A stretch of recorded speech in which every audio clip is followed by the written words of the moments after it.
নারীদেরকে কষ্ট দিবেন না। সারা দিন পেঁয়াজু, আলুর চপ, বেগুনি, পাকোড়া, ছোলা, মুড়ি, শরবত, রুয়াবজা বানাতে বানাতে আমাদের বোনেরা কাহিল হয়ে যায়, আর তারাবি পড়তে পারে না, ইবাদত করতে পারে না।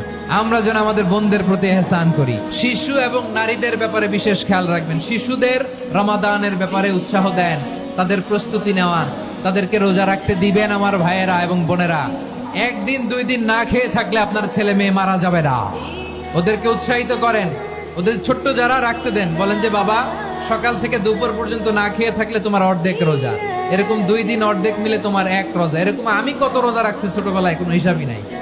আমার দাদি বলতো সকাল থেকে না খেয়ে দুপুর 12টা পর্যন্ত রাখলে নাকি অর্ধেক হয়, এরপরের দিন অর্ধেক, 2 অর্ধেক মিলে 1 রোজা। এটা তো আসলে রোজা হয় না, কিন্তু তাকে উৎসাহ দেয়া। ইফতার প্রোগ্রামগুলোতে নিবেন আমাদের বাচ্চাদেরকে, দেখবেন যে ওর ক্ষুধা লাগতেছে, খায় না, কারণ কেউ খায় না। একজন আজান দিচ্ছে, সবাই খেজুর নিয়ে ইফতার করতেছে। এই দৃশ্য, এই ট্র্যাডিশন, এই ইবাদত, এই তারবিয়া ওর আগামীর জীবনটাকে সুন্দর করবে। চিল্লায়া বলেন ঠিক কিনা? এভাবে আগামীর প্রজন্মকে আমাদের গড়তে হবে।